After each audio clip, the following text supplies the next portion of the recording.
Hello everyone, welcome to the 13th lecture of the course Statistical Thermodynamics. The topic of this lecture is probability, distributions, and the most probable distribution. In the previous lecture, we have discussed that the goal of statistical thermodynamics is to understand and analyze the statistical properties of the microstates of a system and eventually connect them to the macroscopic properties of the system. Examples of some statistical properties are the number of microstates, the different types of distributions, and the relative probability of the different distributions. To calculate such statistical properties, we will need to understand some basic concepts of probability, and that is what this lecture is about. Probability is a number that reflects the chance or likelihood that a particular event will occur. So the probability of getting X when we do an experiment involving chance is equal to the ways of getting X divided by the total number of ways. For example, the experiment of chance might be tossing a coin, and the probability that we are talking about could be the probability of getting heads.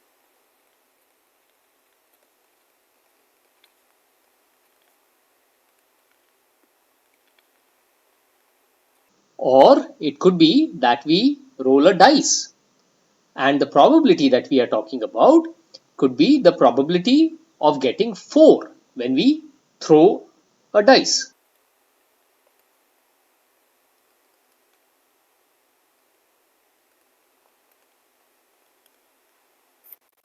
Let us now discuss the combined probability of two events occurring, say events A and B.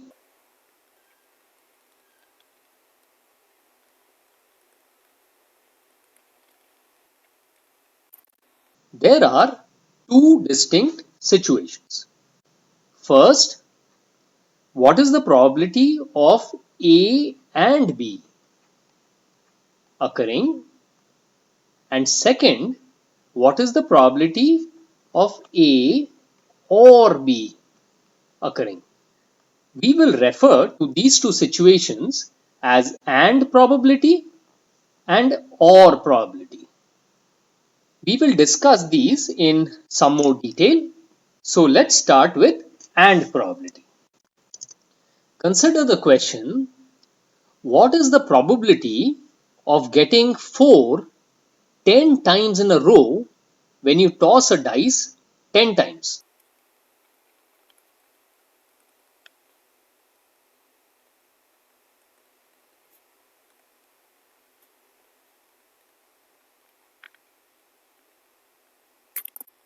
You know that this probability is equal to the probability of getting 4 once, which is 1 by 6, multiplied by getting it again, and so on for 10 times,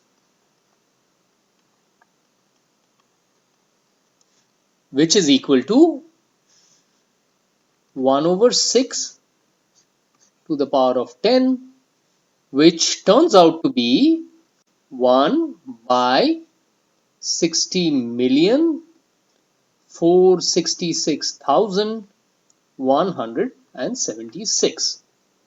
This implies that there are a little more than 60 million ways of throwing dice 10 times, and one of these ways is when the number 4 appears all 10 times.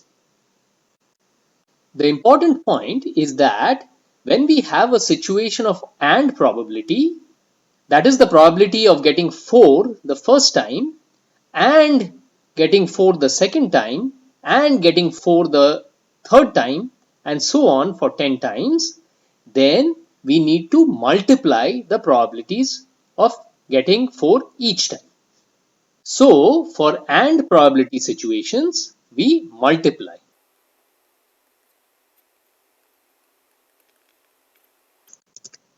Consider another example. What is the probability of getting 2 hearts if you pick the top 2 cards from a well shuffled pack of cards? Let me call this example 2 and this is example 1.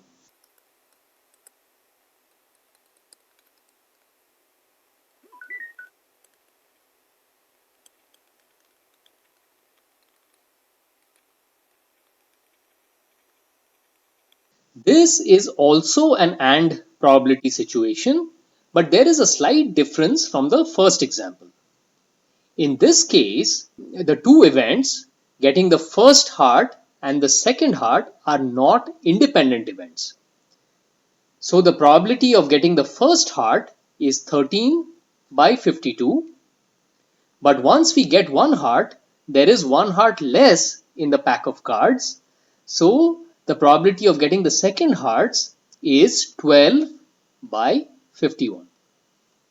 This is 156 by 2652, which implies that there are 156 ways of drawing 2 hearts from a pack of cards out of a total of 2652 ways of drawing any 2 cards. Let's now talk about OR probability. What is the probability of getting a 4 or a 6 when you toss a dice?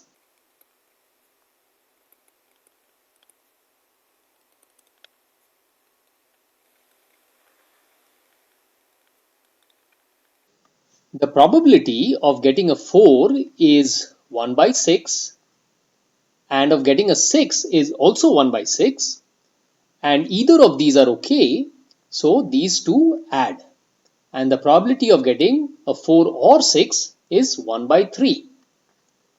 So the point is, for OR probability situations, we add. We will often need to combine AND and OR probability.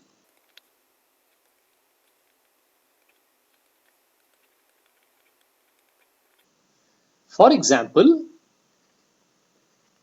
if a coin is tossed 2 times, what is the probability of getting at least one heads?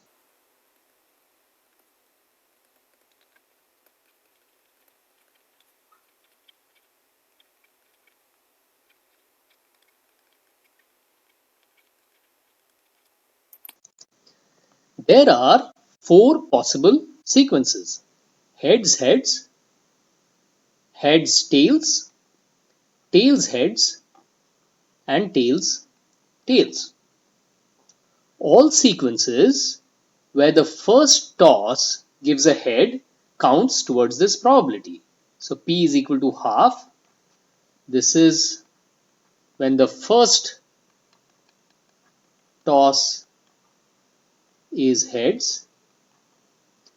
Or you could get tails the first time with a probability half and get heads the second time.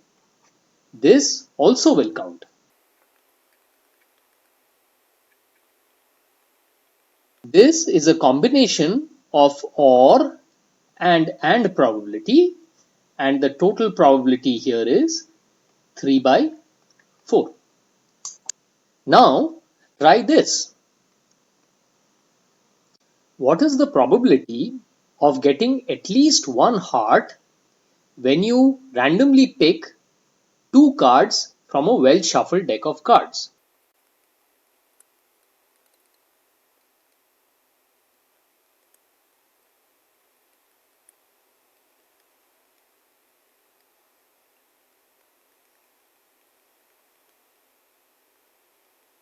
You will see that the probability is the probability of getting a heart the first time, which is 13 by 52, or you could get another card different from hearts the first time, the probability of which is 39 by 52, and get hearts the second time, the probability of which is 13 by 51. Note that after you have removed one card, the number of cards left is one less, and therefore I have used 51 here. This turns out to be 0.44. Now, as an exercise, try the following problem. What is the probability of getting exactly one heart when two cards are picked from a deck of cards? So instead of at least here, change it to exactly one. Clearly, the picks where you will get exactly one heart is a subset of the picks where you get at least one heart. So the probability of getting exactly one heart can be expected to be less than 0.44. Find out what it is. Let me now discuss a very important concept in the context of statistical mechanics, which is two perspectives on probability. The best way of understanding this is by considering a casino where gamblers play games of chance. For every game that a gambler plays, there is a definitive probability of winning or losing. Given this probabilistic situation, the two perspectives that we will consider are first the gambler's perspective and second the casino's perspective. When a gambler is playing at a casino, they are facing a lot of uncertainty in the outcome of the game. They may win or lose, but it's really a matter of chance. So we can say that there is very high uncertainty. Now consider the casino's perspective. For the casino, which is seeing a large number of gamblers playing a large number of games, the probability of winning or losing of that game tells it precisely what fraction of games it will win or lose, or in other words, it knows its profits precisely. So there is practically no uncertainty from the casino's perspective. I emphasize that although these are games of chance, for the casino there is practically no uncertainty. Now this is a really important point because this is the point of view that we need to take when we consider transformations of matter. So although there is uncertainty and chance involved, at the microscopic level, when you have a large number of microstates, there is practically no uncertainty in the overall outcome. You will get a much better appreciation of this as we look at a few more concrete situations. Let us now look at the next concept, which is that of a distribution. And specifically, we will look at the most probable distribution. I know that the word distribution already means something to you, but we are going to look at a very specific meaning in the context of statistical mechanics. Let's do that by considering an example. Suppose we have 4 playing cards and each is from a different suit. So we have 1 hearts, 1 diamond, 1 spade, and 1 clubs. Suppose these 4 cards are dealt in 2 hands.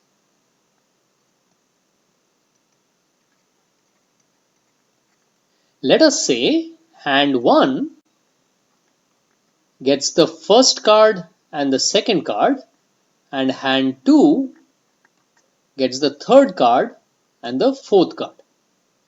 There are 4 different ways of dealing the first card, 3 different ways of dealing the second card, 2 for the third card, and 1 for the last card. So that is 24 different ways. We can categorize these 24 different ways.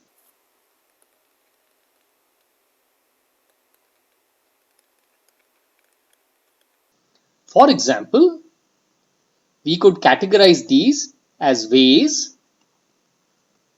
where hands have the same color and ways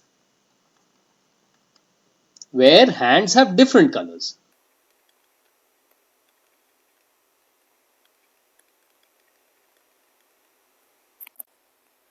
These two categories are what are called different distributions.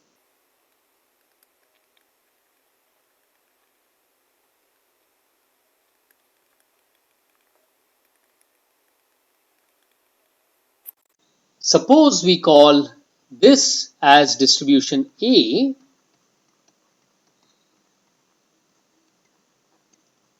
and this as distribution B. The question that we would like to answer is which is the more probable distribution, or what is the relative probability of these two distributions. Or if there were many distributions, here there are only 2, but suppose there were more than 2, then what is the most probable distribution and what is the probability of the most probable distribution? Let us calculate the probabilities of these two distributions in this example. The probability of the first card being dealt is red is 2 by 4.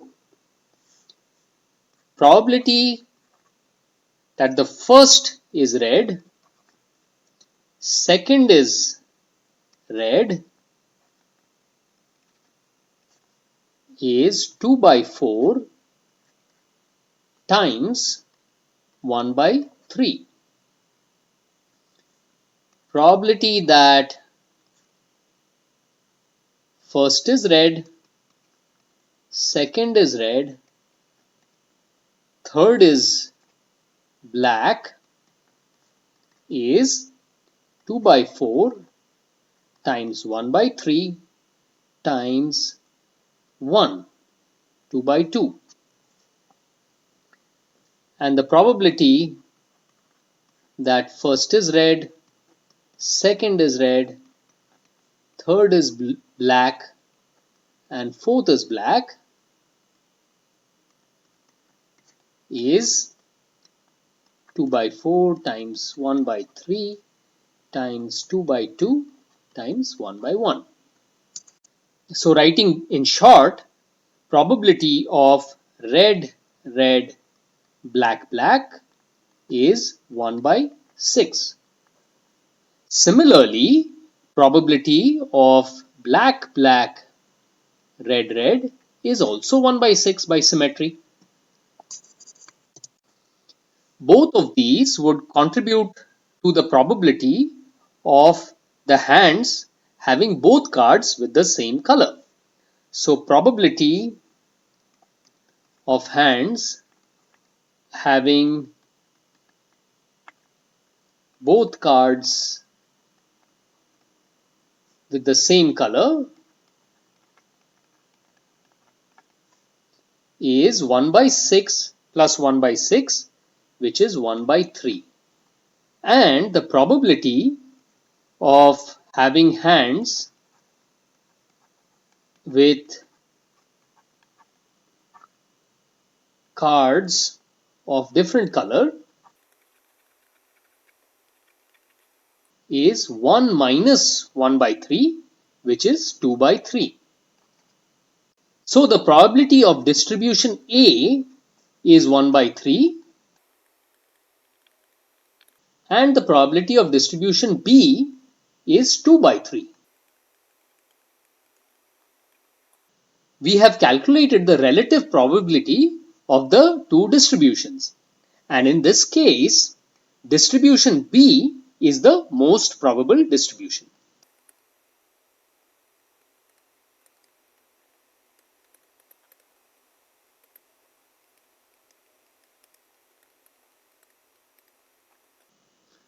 Since there are only two distributions, it may sound a little odd to call it the most probable distribution. More probable might have been more appropriate, but clearly if we have more than two distributions, then we will use most probable distribution, and we will see soon that that will be particularly important for us. We now consider another example, and here suppose you have 800 hydrogen atoms and 200 deuterium atoms in a container. Clearly, these are going to form 500 molecules, and these 500 molecules will be of three varieties. There will be H2, HD, and D2 molecules. It is quite easy to calculate the probability of forming these three molecules. So the probability of H2 is equal to the first atom being H2, so that is 800 by 1000, multiplied by the second one also being H2, which is 799 by 999, which is approximately 800 by 1000 times 800 by 1000, which is 0.64. And the probability of D2 similarly is 200 by 1000 times 199 by 999, which is approximately 200 by 1000 times 200 by 1000, which is 0.04. And the probability of HD is the first one being hydrogen and the second one being deuterium, or the first one being deuterium and the second one being hydrogen, which is approximately 800 by 1000 times 200 by 1000 times 2, which is 0.32. Now we come to the harder part of this question. Given these probabilities, does it mean that there are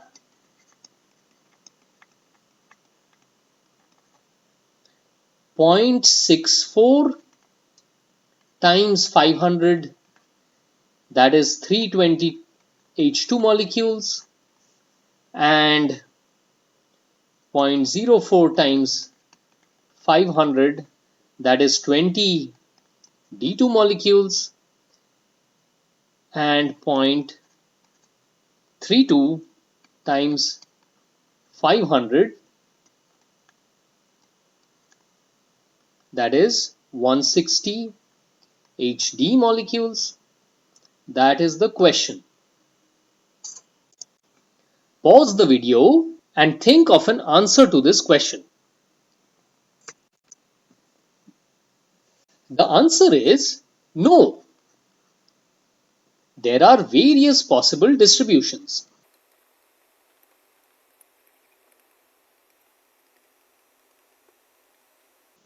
And I will list all of them on the next page. One possible distribution is when there are 400 H2 molecules and 100 D2 molecules and no HD molecules. Another distribution is when there are 399 H2 molecules, 99 D2 molecules and 2 HD molecules.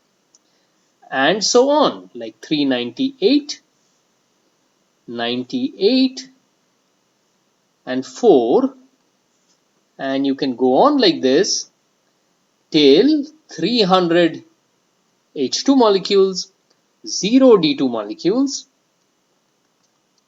and 200 HD molecules. You will see that in all there are 101 distributions.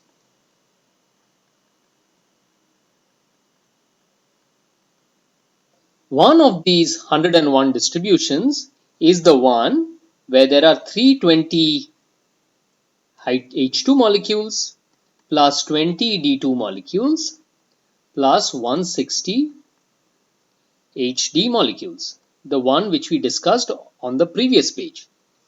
But another distribution might be where there is 319 H2 molecules plus 19 D2 molecules and 162 HD molecules.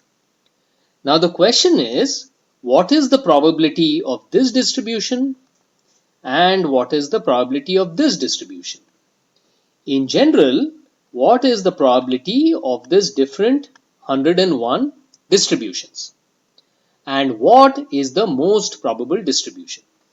And what is the probability of the most probable distribution?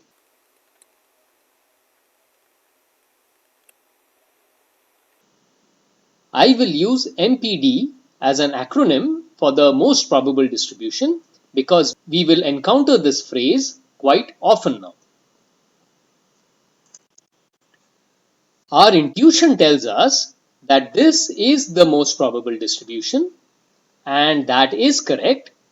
So let us go ahead and calculate the probability of this distribution and other distributions. There is one assumption which I should have mentioned when I introduced this problem, but I missed it. So let me clarify that here. And that is that the energies of H2, D2 and HD are assumed to be exactly the same. This is not true in reality because there is a role of 0-point energy, but we will assume that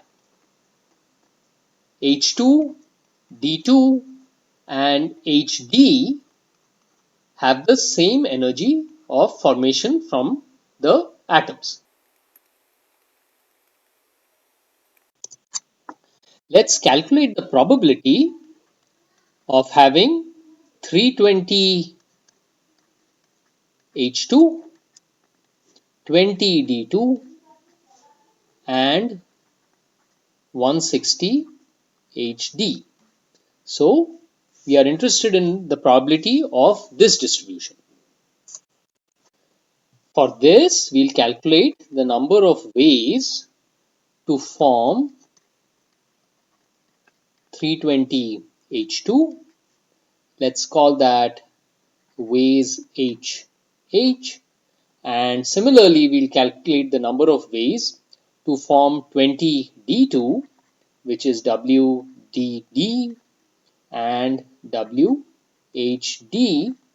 And when we multiply all these, we'll get the total number of ways by which we can form this distribution. Next, we'll calculate the total number of ways of forming pairs from 1000 atoms, and then by dividing the number of ways to form this distribution by the total number of ways, we will get a probability of this distribution. There are different methods to calculate these ways, and I will suggest one, but you can choose to use the one that you find most intuitive. Now keeping in mind that one H2 is formed by choosing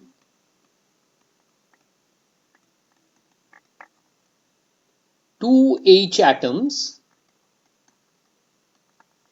from the 800 hydrogen atoms, the total number of ways to form 320 H2 is equal to 800 choose 2 times 798 choose 2 and so on till we go to 162 choose 2 and we stop here because after this there are only 160 hydrogen atoms remaining and those are required to form the 160 HD molecules. We note that there are 320 terms here and the order of these 322 pairs is not important. So to avoid the double counting, we divide this by 320 factorial. If we expand out these terms, we see that this becomes 800 factorial divided by 798 factorial, 2 factorial multiplied by 798 factorial divided by 796 factorial, 2 factorial and so on till you reach 162 factorial divided by 160 factorial, 2 factorial and then there was the 320 factorial in the denominator from before. Lot of these terms will cancel out. For example, this and we are left with 800 factorial divided by 2 factorial 320 times multiplied by 160 factorial multiplied by 320 factorial. If you plug these large factorials into your calculator, you will most probably get a message that the number is out of range. These numbers are absolutely huge. So to calculate such large factorials, which are going to be fairly routine for us when we deal with large numbers, we have to use the Stirling approximation, which in its very simple form is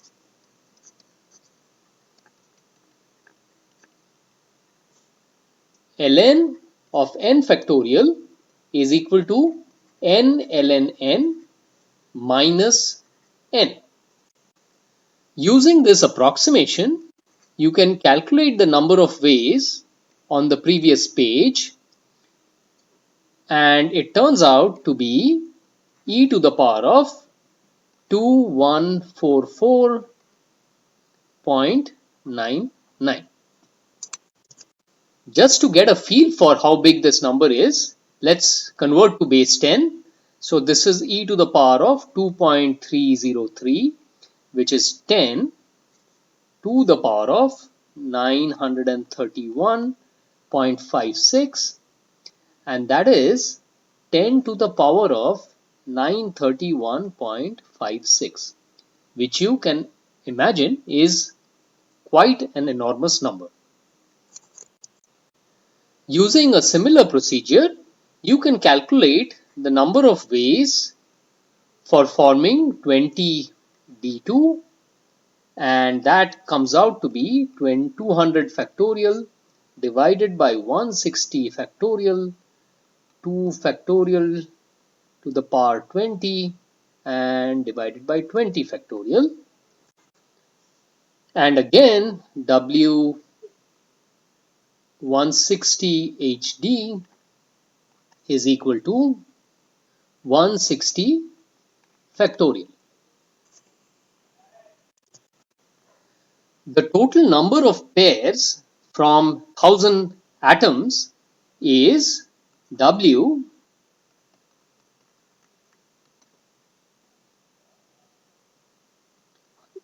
100 C2 multiplied by 998 C2 and so on till 2 C2, and to prevent double counting for the pairs, divide by 500 factorial, and with everything that you have here you can calculate the probability of 320 H2 plus 20 D2 plus 160 HD to be 11.1%. You can find the probability of the distribution that deviates by 1 from this distribution, which is when you have 319 H2 plus 19 D2 plus 162 HD, and the probability of that comes out to be 10.9%. You can calculate the probability of few other distributions of these 101 total possible distributions, and you will see that as per our intuition, the most probable distribution is indeed this one here. What might not be that intuitive is the probability of this most probable distribution is only 11.1%. So there are several other distributions which are simultaneously present when this system is in equilibrium. To summarize, there are several possible microscopic distributions that simultaneously exist when a system is in equilibrium. We will calculate the probabilities of these different distributions, and we will see in the next lecture that as the numbers increase, the most probable distribution starts having a particularly important role. See you for the next lecture.